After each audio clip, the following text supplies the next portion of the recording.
Oh Skyrim, you fountain of youth. Like any RPG, Skyrim is at its core just one big fashion show, allowing you to dress up your character in any way befitting of a dragonborn, no matter which way you swing, as in knight or mage of course. In this video, we're ranking every single piece of heavy armor in the game from worst to best, but we're doing it through the lens of the Constellations mod compilation, which in 99% of examples stays either very or completely true to the vanilla originals, but with upgraded textures and visuals, with one notable change in particular. So let me know what you think about that in the comments. This took a ton of work to put together, so I'd love it if you left a like and sub to the channel, oh fellow Dragonborn. Or if you're more of a Witcher, check out my ranking of every Witcher 3 armor right here on the channel. At number 19, and the worst and least appealing heavy armor in the game, I have no choice but to pick the Dragon Plate armor. And I think it's obvious honestly, because while the name sounds freaking awesome, the actual results are anything but. Because instead of Dragon Plate, this should have been called Dragon Bone. At least I feel, since this looks like an armor made out of the bones of a dragon. Thing is, judged as a piece of art, it looks fairly good actually. I see the vision and the beautiful crevices, lines and detailing is admittedly beautiful, and I particularly like the front of the cuirass and the large pauldrons. But as an armor, it just doesn't serve in the fashion department. It feels kind of awkward, as if you're wearing cosplay even within the confines of Skyrim. It's not all bad of course, but as an armor set, I feel like it could have perhaps been saved by an overachieving awesome helmet. Sadly, the helmet actually ruins it, standing in stark opposition to the rest of the armor. Perhaps things could have been different if the eyes were darkened and the entire face was covered to create a more ominous look, but alas. It saddens me to put the Skyrim armor at number 18 because I absolutely think its shield is one of the prettiest of all time, but this armor doesn't have that much going for it sadly. While I do think the iced steel looks awesome in concept, I don't think it's realized to its full potential. Every piece of plate is chopped up into smaller sections here, and despite being a heavy armor, I find both the greaves and the pauldrons to look way too light or small for the moniker. It just kinda looks unfinished to me somehow. Perhaps the worst part again is the helmet, where I really don't appreciate the open visor concept coupled with the horns, which makes this entire fit a lot more nerdy than it should be. We kinda look like an anime sidekick here. At number 17, I give you the ancient Nordic armor. By far the best armor thus far, there's still something about it that irks me. Because while it looks fairly stylish on its own, with its earthy color scheme and iron plates covering various parts of the body, it just doesn't come across as badass nor as mythical as I would have wished it did. I find the helmet with the horns to look rather soggy, and no part of this armor set inspires any ancient Nordic dread in me, to put it that way. I do appreciate the intricate design of the shield though, and similarly the swords add some of its own to this set, but overall, I wish the armor was a bit more complex on its own, perhaps by making it more fur and leather based alongside the plates, as we do see some fur at various places already. At number 16, we have the Chitin armor. Hopefully that's how you pronounce that. Like with the Dragon Plate, the Chitin armor is based on the creatures it comes from, and frankly, even though I think it looks rather corny to wear outside, it definitely has a certain sense of style to it. The greaves, cuirass, vambraces, and pauldrons all look about as good as they can under the circumstances, and I think the color scheme of dark red and dark brown is a great one admittedly. However, the helmet does make you look like something of a sand people guy or something of a sci-fi assassin, which I think takes away from this as a heavy fantasy armor. Completing the look, the shield is nice enough but admittedly massive, and it looks kind of awkward for your entire character to essentially be hidden behind it in third person. An honest effort though, the Chitin armor nevertheless lands this far down the list. At number 15, the Falmer heavy armor is quite unique. As someone who finds both the Falmer and the Forsworn style of clothing among the worst, I have to say this heavy armor isn't too shabby, and if you like the style, I wouldn't put it past you if you actually loved it. With its purple and black colors and scaly, but virtually Lovecraftian appearance, it does come across as distinctively evil and ominous, something you may want to wear if you're role-playing as the ultimate evil lord. The various patterns, depictions, and details gives the armor depth, and for once I actually think the helmet looks great, despite the fact that I wish the ears were covered too, because now they kind of stand out. However, as a person who rarely plays as pure evil and find overly unique armors to stand out in a bad way, it doesn't feel immersive to me, and so it must land at spot 16. Spot number 14 now, and we're looking at the Northern Carved armor. At first, I absolutely love this armor. There's something about the bulky, heavily armored and textured feel of the set that really resonates with me. The fact that it's a full body heavy armor that feel like it takes care of every part is a good thing, and I especially love those big pauldrons that have the appearance of what I assume are eagles. The helmet itself is in the shape of a bear's, and I think the symbolism goes well with everything Skyrim. Despite all of this goodness though, there's something about this armor that doesn't feel exactly right. Perhaps it is its almost modern feel, the way it looks a bit overly slick and intricate, almost like a designer heavy armor that a modeling agency would reveal or something, especially when considering its shield. I just feel a bit too slick wearing it when I want to feel gritty, I guess, is my take on this one, even though I love the wide aura you get because of those pauldrons. The Orcish armor stands tall at number 13, and I say stands tall because I actually really like it, which is going to be the case for most of the armors coming up after this one. The Orcish armor is dark and broody. I love how absolutely heavy it looks, with various plates in scale-like shape covering nearly every inch of the body. The very pointed plates and greenish hue does give it a slightly otherworldly 80s fantasy look almost, but I think because it stays so grounded on its texturing and more solid feel, it remains an armor that appears immersive and cool nonetheless. Even the helmet looks fantastic here, having an open concept that doesn't look nerdy or lame, but which kind of feels like an old Chinese styled helmet. Even more so because the pauldrons has this upward swing, and I'd venture that the entire armor has been influenced by Chinese or Far Eastern designs. The shield does remove a few points due to its massive size, and honestly, non-immersive design compared to the rest of the fit. Despite liking the outfit, it's one I wouldn't wear much unless I was going for a particular type of playstyle, a heavily armored orc or something similar, and perhaps as a mercenary or something, since it does look fairly brutish and uncommon in most of Skyrim. At number 12, we have the Imperial Heavy Armor. This is a classic and is very openly styled in the historically Roman style of armor. I loved this one since inception, being especially fond of its strong nature, wide strong pauldrons, long vambraces, and cool long armored skirt. The Province of Skyrim symbol is also good to have, and generally, this is just a good piece of armor. However, I find that the armor could have been elevated even more with proper shine to it, because right now, the steel almost comes more across as stone than steel. I also think that unless you are role-playing as an Imperial soldier or officer in particular, wearing this as your main probably won't be too common, since it does carry a very specific identity because of its Imperial connotations. All in all, while the Imperial armor will probably look awesome to you right away, I fear its shine wears off after a while. At number 11, we're looking at the classic Iron Armor, one of the first pieces of heavy armor sets we ever get. The Iron Armor lands right here because it's just such a good representation of this universe. It feels so distinctly Skyrim, probably because of its featuring in early Skyrim promotional material. There is an important thing to say here though, and that is that there is a big distinction between the basic Iron Armor and the upgraded one. Because while the basic Iron Armor looks a bit too open on the arms for my tastes, the upgraded one features large, bulky protective pauldrons that look downright awesome.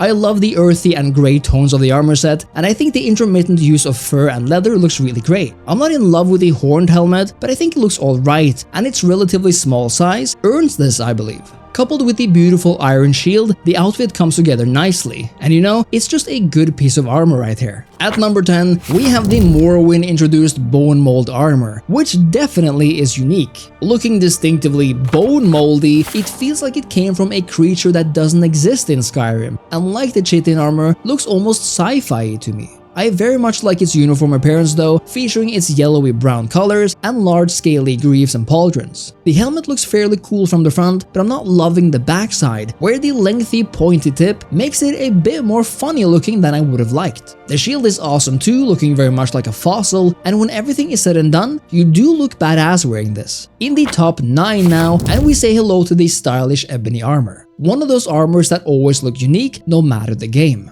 In Skyrim, the ebony does stand out as looking fairly light and nimble, despite its plate also giving a defensive and safe feel. I love the grey patterns all over, and the almost fully black concept is something I appreciate, definitely giving it a fearsome look. However, there's something about its somewhat tight fit that gives it an elvish appearance, and while that might be good for when playing as a dark elf or high elf, it might look a bit off as any other race in an immersive sense. This is partly why I prefer Oblivion's ebony armor, which sure does look a bit silly after all these years, but the concept is there. That being said, ebony is definitely cool no matter whether we're talking pauldrons, curs, or that fully covered helmet. And because it comes with a full arsenal of weapons as well in the same style, you can't really go wrong here. At number 8, we have the Steel Armor, which much like Iron Armor, both looks classically Skyrim and comes in two forms, where I like the upgraded one the best. The Steel Armor features an almost full body suit covered in steel and leather, and I particularly love the intricate patterns and real-life feel of its different parts. From the greaves to the lower coat and the belt section, it is a distinctively intricate armor in terms of design and amount of textures. The curse is beautiful too and intricate like the rest of this piece, but it does lack distinct pauldrons. That's why I prefer the improved steel armor, where the shoulders are safely protected.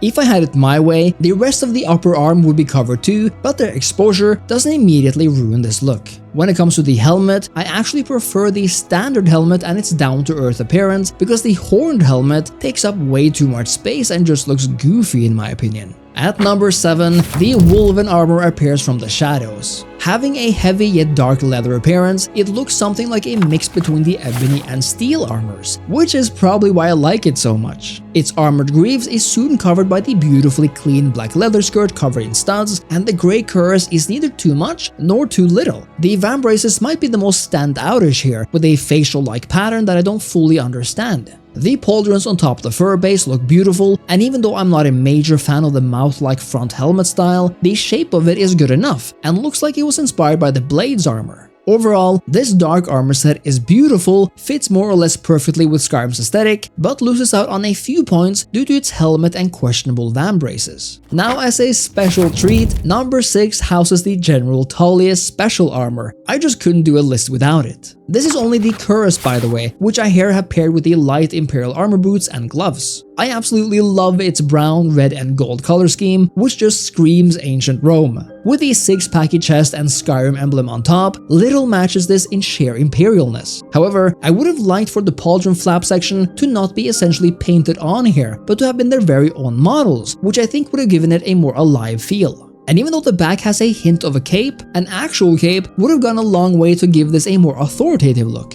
And of course, unless you're playing as an Imperial or an upstanding citizen of sorts, this might not be the most immersive of armors, but damn it if it isn't absolutely gorgeous. We are in the top 5 now and the competition is getting stiff. At number 5, we have the Daedric Armor, which admittedly with the mod I'm using looks quite different in substance, although similar in style to the vanilla armor, but this one has a lot more oomph to it in a way I truly love. From the Sauron-style feet to the red drapes hanging down the legs, this black steel armor is as Daedric as you can possibly imagine, actually harkening just a bit back to what those Daedric armors looked like in Oblivion, at least in style direction. I love how these red crevices actually ooze red and are not just colored that way, signaling the dark powers lurking within. Notice also the chainmail beneath the outer plates there, and that helmet is literally to die for. It's giving Dark Samurai in a way, and this is one helmet where the horns are actually appropriate. Pay attention to that red hair as well, which further cements this as something truly ominous. The shield on the back goes well with the rest of the armor, and even though it's large, it actually doesn't feel too domineering. The fact that it comes with a matching weapon set is not bad either, and all in all, the Daedric armor is simply stunning, particularly if you're going for an evil or domineering style playthrough. At number 4 now, and it's the armor that I got at my peak love of Skyrim back in the day, the Dwarven Armor. This is arguably the heaviest looking armor in the game, as the player is essentially fully enclosed in thick, off-gold armor plates from head to toe. Whether it's the greaves, the vambraces, the massive chest plate, those large pauldrons, or the helmet itself, this armor just screams tank. When it comes to the helmet, this definitely takes the cake as one of the coolest ones, like seriously, it's just so damn cool.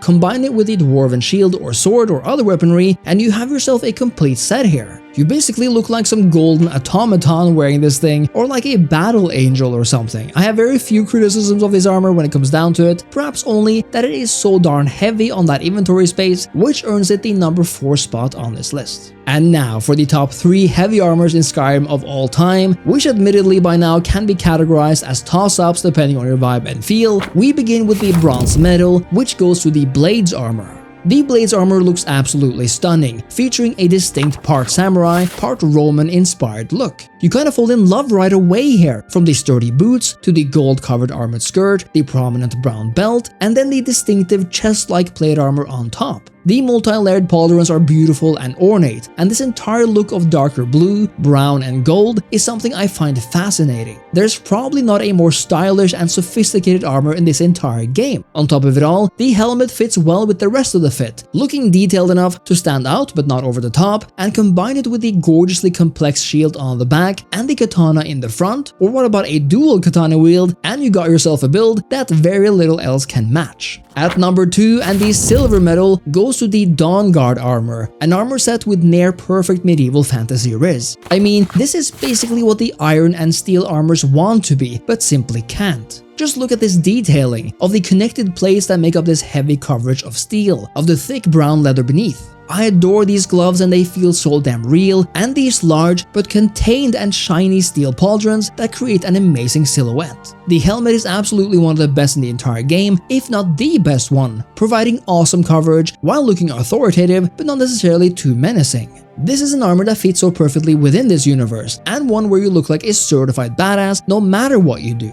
I only wish there were more variations of it or more interesting realistic steel armors in general, because it proves that the concept has such potential. And finally, at number 1, and the gold medal for the best heavy armor in Skyrim of all time, goes to the steel plate armor. This is it, my friends, the steel armor that trumps them all, and it does so in complete style. Honestly, there is no armor that comes close to this one, especially in the vanilla game and not including DLCs. The steel plate armor is what you might have imagined from the regular steel one, but now it's actually here. Covered from top to bottom in pure grey steel, it still manages to look slick and snug. Much more tightly fitted than the dwarven armor, but still presenting an aura of strength and assertiveness. I just can't ever take my eyes off this thing. It stunned me when I first saw it, and it still does, because whether we're talking the slick but detailed boots, the plated greaves, the chainmail underneath, that leather drape in the middle, the clean breastplate that still bears a few patterns, those steel gloves and vambraces which serve absolute CUNT, or that drop-dead gorgeous helmet which has a distinct Skyrim northern style to it, this is an armor-wearing, steel-loving warrior's dream.